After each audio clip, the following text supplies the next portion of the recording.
Hi friends, welcome to మన Bommarillu. Upcoming రివ్యూలోకి వెళ్ళిపోదాం. గంగా చేస్తున్న అల్లరికి, తింగరి వేషాలకి రుద్ర చాలా ఇరిటేటింగ్గా ఫీల్ అవుతూ ఉంటాడు. రుద్ర పడుతున్న బాధని చూసి స్నేహ, ప్రీతి అందరూ నవ్వుకుంటూ ఉంటారు. వెంటనే రుద్ర వాళ్ళ దగ్గరికి వచ్చి, నేను మీ అన్నయ్యని కదా, కానీ నాకు సపోర్ట్ చేయకుండా మీరెందుకు గంగాకి సపోర్ట్ చేస్తున్నారు అని అడుగుతారు. రుద్ర, అన్నయ్య ఏ మాట అంటే ఆ మాట, కానీ ఒకటి మాత్రం నిజం, మీ ఇద్దరి కాంబో చాలా బాగుందన్నయ్య. టామ్ అండ్ జెర్రీలా ఫైట్ చేసుకుంటున్నారు. గంగ నీ మాట తప్ప ఎవ్వరి మాట వినదు. కానీ ఒకటి, గంగ కల్మషం లేని మనిషి, చాలా మంచి అమ్మాయి. అలాంటి గంగని నువ్వు పెళ్లి చేసుకోవడం నిజంగా నీ అదృష్టం అన్నయ్య. ఎన్ని లక్షల కోట్లు పెట్టినా అలాంటి వాళ్ళు దొరకడం కష్టం. కాబట్టి తన్ని బాధ పెట్టద్దన్నయ్యా అని చెప్పి వాళ్ళక్కడి నుండి వెళ్ళిపోతారు. రుద్ర ఆలోచనలో పడతాడు.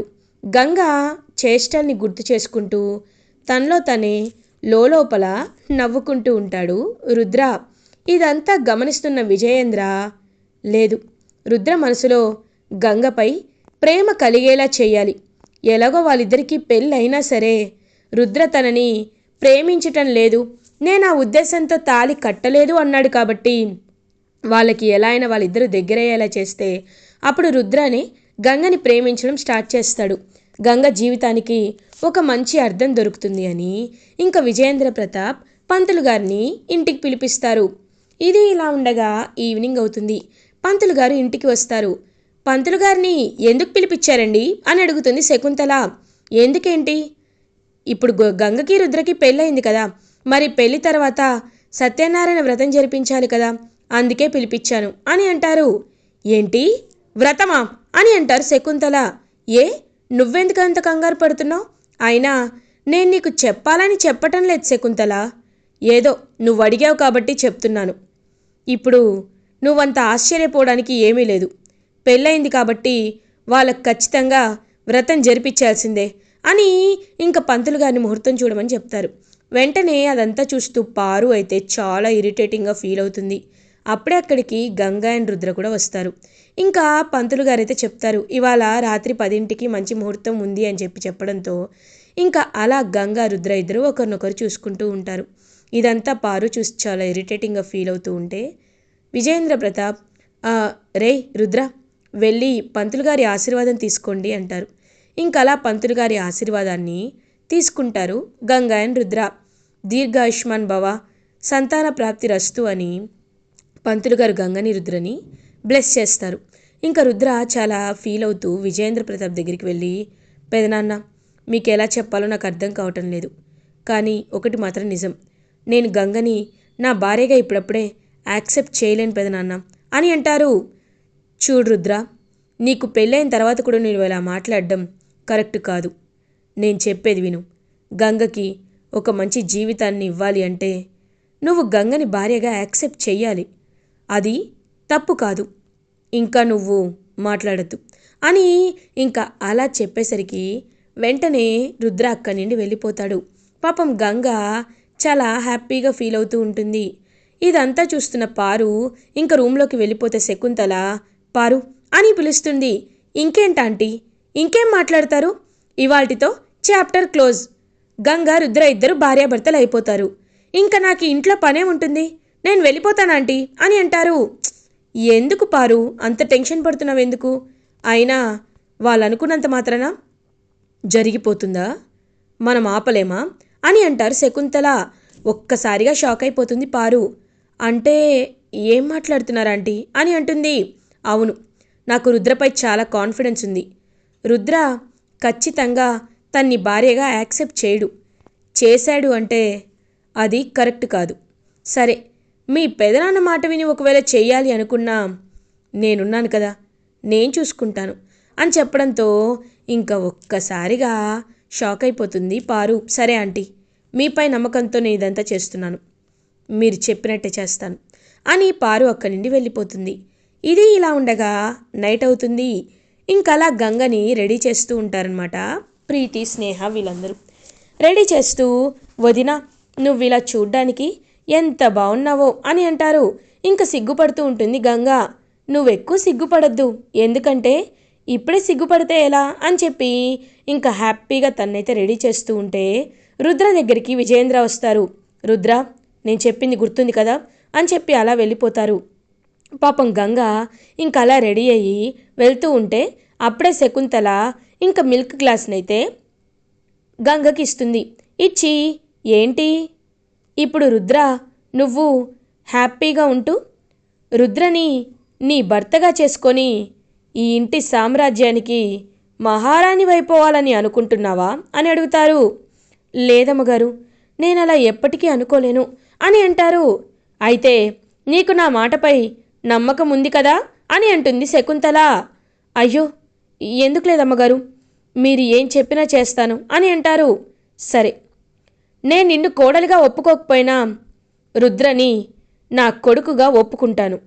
నన్ను ఎప్పుడు పెద్దమ్మ పెద్దమ్మ అని పిలిచే రుద్రని నేను దగ్గరికి తీసుకొని చాలా రోజులైంది. ఒక అమ్మగా నేను రుద్రకి దగ్గర అవ్వాలి అంటే, రుద్ర మళ్ళీ నన్ను అమ్మ అని పిలిచేలా నేను చెయ్యాలి అంటే, రుద్రని నేను క్షమించాలి అంటే నువ్వు రుద్రకి దూరంగా ఉండాలి అని అంటుంది శకుంతల. ఒక్కసారిగా గంగ షాక్ అయిపోతుంది. అమ్మగారు అని అంటుంది. అవును, ఏదో పై పై మాటలు చెప్పడం కాదు, నీకు నాపై గౌరవం ఉన్నా, నీ భర్త అంటే నీకు అభిమానం ఉన్నా, నీ భర్త సంతోషాన్ని నువ్వు కోరుకుంటున్నా, నేను చెప్పేంతవరకు నువ్వు రుద్రకి దూరంగానే ఉండాలి అని అంటారు. ఇంక వెంటనే అలా గంగ పాపం చాలా బాధపడుతూ ఉంటుంది. తీసుకెళ్ళు అని ఇంక గంగకి మిల్క్ చేతిలో ఇచ్చేసరికి గంగ రూమ్లోకి వెళ్తుంది. ఇంక రుద్ర గంగ వైపు చూస్తూ ఉంటారు. గంగ, నీతో కొంచెం మాట్లాడాలి అని అంటారు. చెప్పండి సార్ అని అంటుంది. గంగ, యాక్చువల్లీ పెదనాన్న చెప్పారని, కానీ నాకు నిన్ను వైఫ్గా యాక్సెప్ట్ చేయాలంటే కాస్త టైం పడుతుంది గంగ అని అంటారు రుద్ర. సార్, నేను కూడా మీకు ఇదే విషయం చెప్పాలి అనుకున్నాను. నాకు కూడా ఇప్పుడే ఇదంతా ఇష్టం లేదు సార్. ముందు నేను నా కళ గురించి ఆలోచించాలి. మనం పెళ్లి చేసుకున్నదే బాక్సింగ్ పోటీల కోసం. బాక్సింగ్ పోటీల్లో నేను గెలవాల్సింది ఇంకా కొండంత ఉందని మీరే చెప్పారు కదా. అది గెలిచేంతవరకు ప్రపంచానికి, మా నాన్నకి నేనంటే ఏంటో తెలిసేంతవరకు నేను మీకు దూరంగానే ఉంటాను సార్ అని అంటుంది పాపం Ganga. That's the spirit Ganga. Really ఇప్పుడు నాకు నువ్వు నచ్చావు. I like you. Thank you నన్ను అర్థం చేసుకున్నందుకు. ఈ విషయాన్ని పెదనాన్నతో అని అంటారు. లేదు, పెద్దోరితో నేను చెప్పను. పెద్దోరు బాధపడతారని నాకు తెలుసు సార్ అని అంటారు. సరే Ganga, once again thank you so much. అయితే నేను బయటికి వెళ్ళి పడుకుంటాను అని అంటారు. లేదు సారు, నేనున్నాను కదా, నేను కింద పడుకుంటాను. నాకు ఎలాగో బస్తీలో అలవాటే సార్, మీరు పైన పడుకోండి అని ఇంకలా పాపం గంగ ఒక బెడ్షీట్ పిల్లో తీసుకొని ఇంకా రూమ్లో కింద పడుకుంటుంది. రుద్ర పైన పడుకుంటాడు. రుద్ర నిద్రపోతుంటే రుద్ర వైపు చూస్తూ, సారు, నీకు పెళ్లి కాకముందు నేను మిమ్మల్ని ప్రేమించాను. నా రాజకుమారుడిగా నేను మిమ్మల్ని కలలు కన్ని మీరు నాకు సొంతం అవరని తెలిసి కూడా మిమ్మల్ని నేను కోరుకున్నాను. కానీ ఆ విధి రాతలో మీరే నాకు రాసి పెట్టున్నారని, అందుకే అనుకోని స్థితిలో మీకు నాకు పెళ్ళయిందని ఇప్పటికీ నేను నమ్మలేకపోతున్నాను. కానీ ఒకటి, మీరు నన్ను ప్రేమగా చూసి నన్ను మీరు ప్రేమిస్తున్నానని చెప్పిన రోజే నేను మీ భార్యనవుతాను సార్ అని పాపం అలా మనస్ఫూర్తిగా గంగ ఏడుస్తూ రుద్ర వైపు చూస్తూ నిద్రపోతుంది గంగ. ఇది ఇలా ఉండగా మార్నింగ్ అవుతుంది. గంగ రుద్ర ఇద్దరు ఫ్రెష్ అయ్యి బయటకు వచ్చేసరికి శకుంతల గంగ వైపు చూస్తూ ఉంటుంది. గంగ శకుంతలకి సైగ చేస్తుంది. వెంటనే ఇంక శకుంతల రుద్ర దగ్గరికి వచ్చి, నాన్న రుద్ర అని అంటుంది. రుద్ర శకుంతల తనంత ప్రేమగా పిలిచేసరికి ఒక్కసారిగా షాక్ అయిపోతాడు. అమ్మా అని అంటారు. అవును నాన్న, నీ పెద్దమ్మనే. నిన్ను క్షమిస్తానని చెప్పడానికే ఇదంతా చేస్తున్నాను. చూడు రుద్ర, జరిగిందేదో జరిగిపోయింది. టైం మిషన్ మన దగ్గర లేదు. జరిగేది మనం ఆపలేం, జరిగిపోయిన దాన్ని కూడా మనం తీసుకురాలేం. కాబట్టి నేను నిన్ను క్షమించాలి అని అనుకుంటున్నాను. ఒకప్పటిలా నీతో సంతోషంగా ఉండాలి అనుకుంటున్నాను అని ఇంకలా తలపై చేవేసి నిమురుతూ ఉంటారు శకుంతల. చాలా హ్యాపీగా ఫీల్ అవుతారు రుద్ర. పెద్దమ్మ, మీరు నన్ను క్షమించినందుకు నాకు చాలా చాలా హ్యాపీగా ఉంది అని పాపం హ్యాపీగా శకుంతల చేతులు పట్టుకుంటారు. అలా ఇంకా రుద్ర హ్యాపీనెస్ని చూస్తూ గంగ చాలా హ్యాపీగా ఫీల్ అవుతుంది. సరు, మీ కళ్ళల్లో ఉన్న ఆనందాన్ని చూడ్డానికే నేను ఏదైనా చేస్తాను సార్ అని పాపం అలా మనసులో అనుకుంటుంది గంగా. ఇంకా శకుంతల పారు దగ్గరికి వచ్చి, చూసావా పారు, నేను అనుకుంటే ఏదైనా సాధించగలనని నీకు అర్థమైందా అని అంటారు. నాకెందుకు తెలీదు, మీరేమనుకున్నా సాధించగలరు, మీ అమాయకత్వమే కదా నాకు ప్లస్ అని మనసులో అనుకుంటుంది. హా, మీ గురించి నాకెందుకు తెలీదా ఆంటీ, మీరు నా పాలిట ఏంజల్ అని అంటుంది. సరే, నువ్వు బాక్సింగ్కి రెడీ అవ్వాలి కదా, వెళ్ళు. ఇంకా నీకు స్టేట్ వైజ్ ఏదో కాంపిటీషన్ ఉందన్నావు కదా, వెళ్ళు అని అంటారు. ఓకే, నేను వెళ్తాను అత్తయ్య గారు అని చెప్పి ఇంకా ఆంటీ అని చెప్పి పారు అయితే బాక్సింగ్ కొని బయలుదేరుతుంది. ఇంకా రుద్ర అయితే అలా వర్క్ చేస్తున్న గంగ దగ్గరికి వస్తారు. ఏం చేస్తున్నావు అని అడుగుతారు. ఏం చేస్తున్నానంటే అన్ని సామాన్లు తోముతున్నాను అని అంటుంది. ఇందుకేనా నేను నిన్ను పెళ్లి చేసుకుంది అని అంటారు. అంటే మీరేం మాట్లాడుతున్నారు అని అడుగుతుంది. నేను మాట్లాడేది ఒకటే, నేను నిన్ను పెళ్లి చేసుకుంది నా భార్యగా నిన్ను చేసుకొని నీతో చాకరీ చేయించుకోవడానికో ఇంటి పనులు చేయించుకోవడానికో కాదు. నిన్ను పెళ్లి చేసుకుంది నిన్ను ఒక మంచి ఛాంపియన్ చేయడానికి కదా. నెక్స్ట్ వీక్ మనకి ఇంకొక కాంపిటీషన్ ఉంది. ఆ టోర్నమెంట్లో నువ్వు రీచ్ అయితే నీకు డైరెక్ట్గా నేషనల్స్లో ఆడే అవకాశం ఉంటుంది. ఎందుకంటే ఇప్పటి వరకు తను ఓడిపోయిందే లేదు. మహారాష్ట్ర ఛాంపియన్ తనతో నువ్వు పోటీ పడాలి అంటే నువ్వు చాలా ట్రైన్ అవ్వాలి. నీకు ఈ 1 వీక్లో ట్రైనింగ్ ఇవ్వడం కష్టమే, బట్ నీ క్యాలిబర్పై నాకు ఒక నమ్మకం ఉంది కాబట్టి చెప్తున్నాను. You just go and get ready, let's do practice అని ఇంకా తన్ని రెడీ అవ్వమని చెప్పి హ్యాపీగా తన్ని జిమ్కి తన కోచింగ్కి తీసుకువెళ్ళి ఇంకా వెంటనే హ్యాపీగా తన్నైతే ట్రైనింగ్ ఇస్తూ ఉంటాడనమాట రుద్ర. ఇంకా రుద్ర గంగకి ట్రైనింగ్ ఇవ్వడం చూసి చాలా అంటే చాలా హ్యాపీగా ఫీల్ అవుతుంది గంగ. ఇలా అయినా నేను సార్కి దగ్గర అవుతూ ఉంటాను అని పాపం ఎంతో హ్యాపీగా చూస్తూ ఉంటుందన్నమాట. అలా ఇంకా గంగా.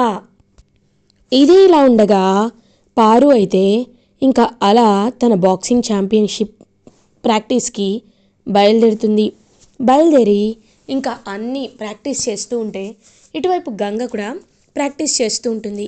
అదే టైంలో పారు వాళ్ళ అన్నయ్య అక్కడికి వస్తారు. వచ్చి చూస్తూ ఉంటారనమాట. చూస్తూ, ఏంటి నువ్వు అక్కడే ఉండాలని అనుకుంటున్నావా అని అంటారు. అవునన్నయ్య, నేను అక్కడే ఉంటాను. ఎందుకంటే నేను కోరుకున్నవన్నీ నా దగ్గరకు వస్తాయి. ఆవిడ తింగర్ది కాబట్టి నేను అనుకున్నవన్నీ చేస్తుంది.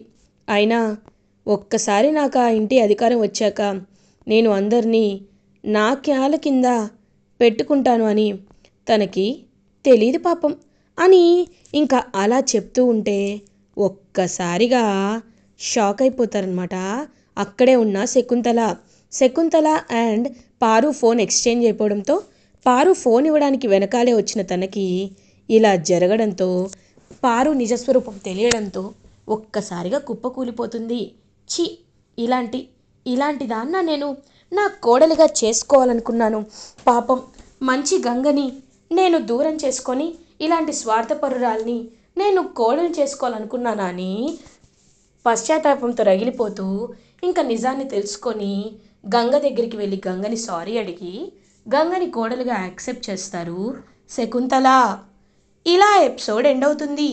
ఫర్దర్ ఎపిసోడ్ రివ్యూస్ ముందుగా మీకు కావాలి అనుకుంటే మా ఛానల్ని సబ్స్క్రైబ్ చేసుకోండి. Thanks for watching.